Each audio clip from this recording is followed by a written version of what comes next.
Perkenalkan, nama saya Aprilia Yaisa Francisca Disti, biasa dipanggil April. Saya ikut menari sanggar tari ini.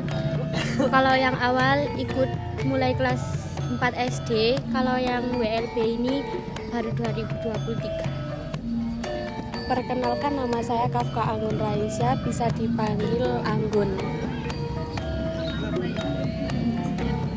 Yang dulu mulai 2017 pas kelas 3 SD. Perkenalkan, nama saya Fatika Dwi Andriani, biasa dipanggil Fafa. Saya mulai ikut nari kelas 3 SD dan ikut di sini mulai tahun 2020 waktu awal corona. Ingin melestarikan budaya karena di sini dulunya itu kan sudah ada, terus gurunya itu agak bermasalah gitu, jadi di sini tuh mengembangkan sanggar sendiri, terus join sama anak-anak desa, itu ingin melestarikan budaya. Tari topeng yang kita ambil di sini biasanya menceritakan seorang pangeran dan putri yang merebutkan seorang putri yang bernama Sekartaji.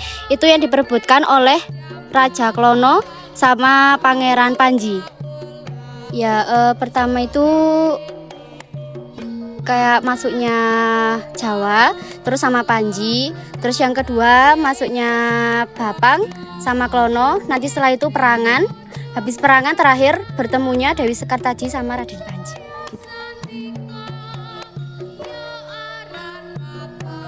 Tarian Bandengnya awalnya itu dari leluhur kita yang berperang oleh melawan Belanda. Tari Bandengan melambangkan melambangkan keberanian dan kekuatan. Itu dari hewan binatang banteng yang dijadikan nama dari kesenian Bandeng itu sendiri. Kesenian Bandengan di zaman sekarang banyak mengalami perubahan, yaitu dijadikan tarian atau kesenian yang menghibur masyarakat maupun warga lokal maupun warga dari mancanegara. Itu kalau di sini biasanya dibuat untuk penyambutan tamu-tamu dari luar daerah seperti anak-anak sekolah. Bisa juga dijadikan tontonan oleh warga dan acara adat istiadat di sini.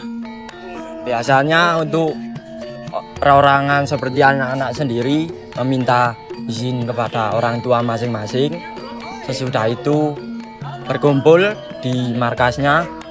Kalau sudah berangkat sama-sama ke tempat yang dibuat kesenian itu maupun tempat acara itu.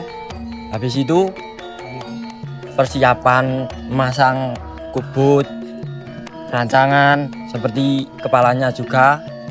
Tuh, kalau ritualnya mulai dari H-3 biasanya meminta doa restu kepada leluhur yang ada di desa kita. Tuh. Sebelum pementasan biasanya kita melakukan gladi bersih, juga menghafal tarian yang mau ditampilkan, terus siap-siap untuk kostumnya juga buat besok apa yang mau ditampilkan. Ya itu aja. Kalau mau tampil biasanya malamnya juga pamitan ke leluhur yang ada di sini juga, sama seperti bandengan yang tadi. Cuma kalau di kita juga di topeng, pamit ke topeng juga. Di sini yang bikin sakral itu karena topengnya. Topengnya itu pakai topeng yang udah umurnya udah tua. Terus ada leluhur yang menjaga topeng itu. Jadi kalau kita mau memakainya juga harus izin, sama harus nggak boleh berpikir yang negatif, harus selalu positif. Tantangan yang bisa diatasi itu sepertinya kan kalau udah lama nggak pentas itu kan pasti ada kendala satu atau dua dari kubutnya itu atau kain yang buat nutupin ragangan. Biasanya talinya putus atau hilang gitu. Itu cara mengatasinya bisa diakal pakai tali rumput raffia atau yang lain-lain. Apa yang bisa buat tali lah. Tuh. Kalau kejadian yang tidak diinginkan banyak. Salah satunya pernah melukai kepala orang, itu juga pernah. Mengenai mobil juga pernah. Itu jadinya pihak yang punya acara itu bertanggung jawab membawa orang itu ke rumah sakit itu sendiri. Dari teman-teman kesenian juga meminta maaf dan membiayai lah untuk perobatannya itu.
Kesenian di kita itu adalah tinggalan dari nenek moyang kita.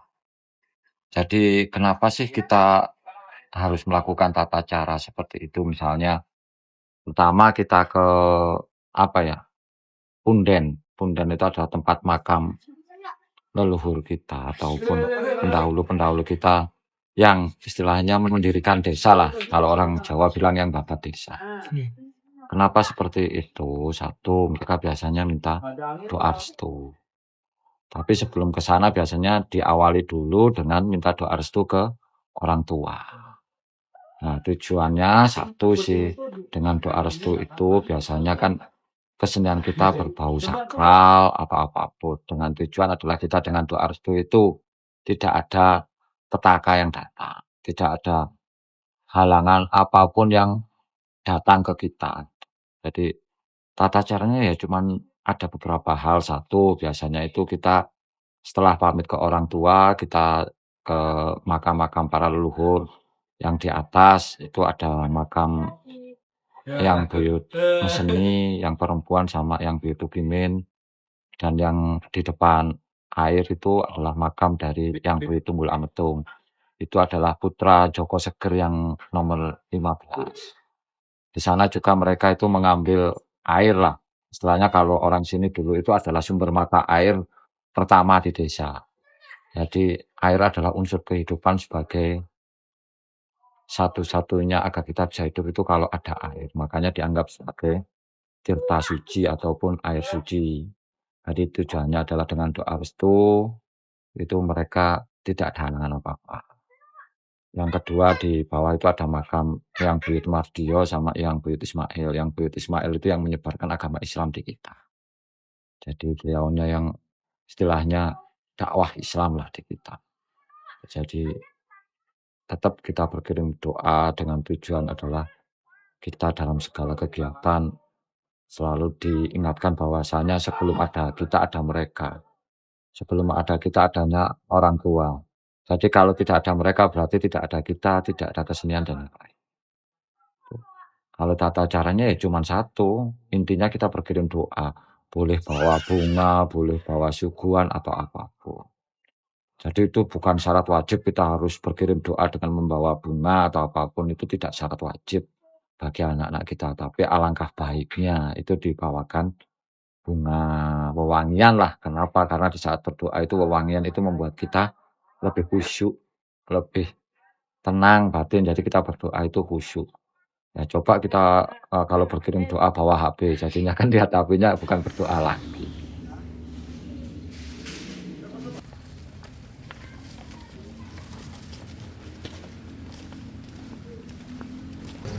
Jadi tata cara yang kalau yang di bawah itu adalah makam dari Eyang Buyut Ismail sama dari Eyang Buyut Seto Tejosari sama Noto Joyosari.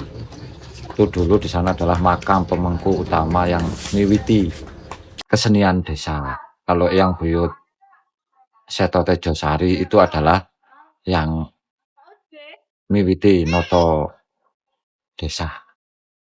Itu kan noto kesenian desa. Kalau yang Buyut Noto Joyosari itu adalah yang noto untuk atau mentata tata cara pemerintahan di desa, kayak aturan desa lah, itu Noto Joyosari. Seperti itu. Jadi kan istilahnya kembali nanti ujung-ujungnya berkirim doa itu adalah kalau orang Jawa itu pangemut danyang banyu. Jadi danyang banyu itu bukan yang perdanyangan enggak. Danyang banyu adalah leluhur kita di mana anak-anak kita adalah air yang mengalir. Jadi mereka itu kayaknya orang leluhur kita apa sih dalam agama Islam adalah yang dimakan ataupun itu agar kita itu berkirim doa memberikan sesuatu agar beliaunya ditempatkan di tempat yang paling mulia di sisi Sang Pencipta ataupun di surganya Allah. Kayak itulah istilahnya gampangnya kayak gitu. Ya tata caranya intinya cuma satu. Biasanya diwajibkan dulu minta doa restu ke orang tua baru ke leluhur. Tapi kalau tidak meminta doa restu ke orang tua dulu, biasanya itu malah disuruh balik lagi, disuruh minta doa restu orang tua baru ke leluhurnya. Itu intinya seperti itu. Itu sih gambaran simpelnya seperti itu.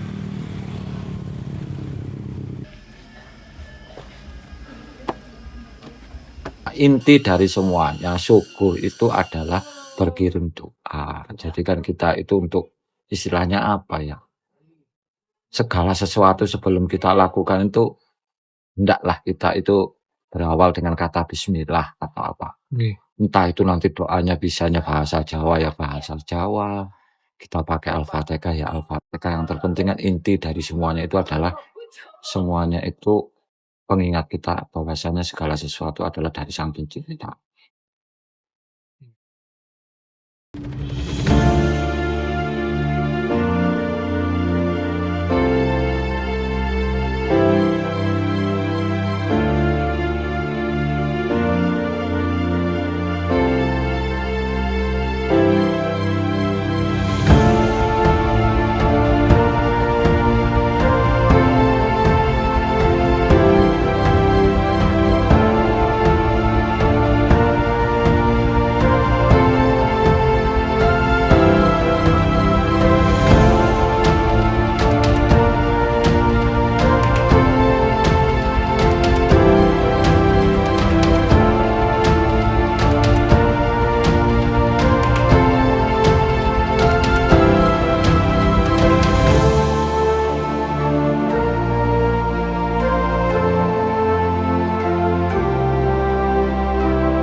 Ya kalau wayang topeng, kalau ceritanya semuanya hampir sama karena memang cerita-cerita pewayangan atau apapun itu kita ngambilnya dari sejarah lah.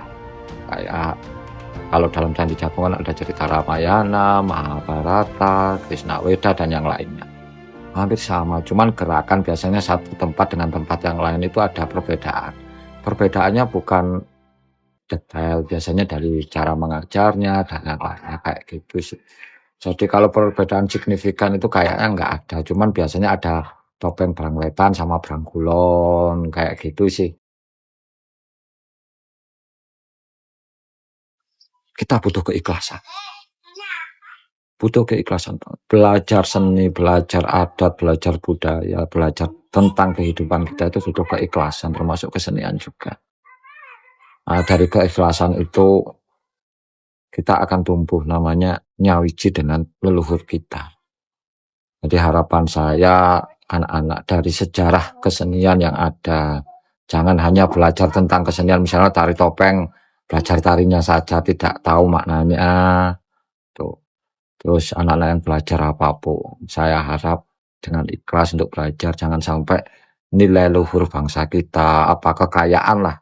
Kalau saya anggap kekayaan, karena menciptakan sebuah kesenian itu butuh orang apa ya, orang jenius lah.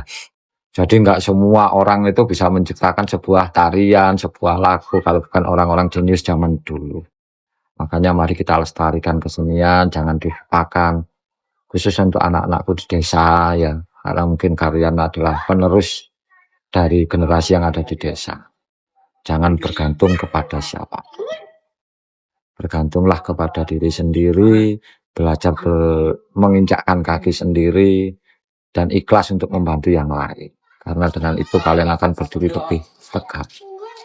Jangan pernah minder bahwa kalian ini di desa terpencil atau apapun. Jangan minder kalian tidak pernah dapat dana dari manapun atau apapun. Tapi kalian harus tetap bahwasanya leluhur kita mendampingi kita. Hal yang terbaik itu mendampingi kita kalau kita berbuat baik. Maka kesenian kalian akan besar. Dan yang terakhir, uang bukan segalanya dalam kesenian, dan kesenian bukan tempat untuk mencari uang. Tapi rezeki itu akan datang dengan keikhlasan kalian dalam melestarikan semuanya itu. Saya yakin pasti suatu saat kalian akan sukses pada waktunya, dan kalian akan jadi sesuatu yang istimewa, yang bisa mengukir sejarah di desa kita. Bahwasanya kalian lah yang miwiti menjadi generasi pertama untuk melestarikan kesenian di era generasi Z sekarang.